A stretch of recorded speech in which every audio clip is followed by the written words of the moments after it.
যেই মেয়ে মজা করে হলেও একবার তার স্বামীকে বলে ফেলেছে, আমি তোমার সংসারে সে কোনোদিন সুখ পাই নাই, আমি তোমার সংসারে কোনোদিন উত্তম কিছু পাই নাই, ক্বালাত মা রাআইতু মিনকা খায়রুন কাত্তু, আমি তোমার সংসারে সে কোনোদিন উত্তম কিছু পাই নাই। নবীজি বলছে তার আমলগুলো বরবাদ হয়ে যায়, এমনকি তার সব আমলগুলোকে বরবাদ করে দিয়ে আল্লাহ পাক তার ঠিকানা জাহান্নামে করে দেয়। যেই মেয়ে মজা করে হলেও একবার তার স্বামীকে বলে ফেলেছে, আমি তোমার সংসারে সে কোনোদিন সুখ পাই নাই, আমি তোমার সংসারে কোনোদিন উত্তম কিছু পাই নাই, ক্বালাত মা রাআইতু মিনকা খায়রুন কাত্তু, আমি তোমার সংসারে সে কোনোদিন উত্তম কিছু পাই নাই।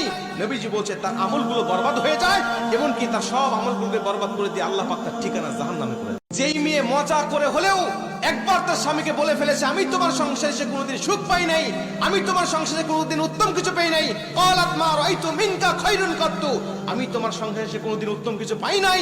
নবীজি বলছে তার আমলগুলো বরবাদ হয়ে যায়, এমনকি তার সব আমলগুলোকে বরবাদ করে দিয়ে আল্লাহ পাক তার ঠিকানা জাহান্নামে করে দেয়। যেই মেয়ে মজা করে হলেও একবার তার স্বামীকে Likey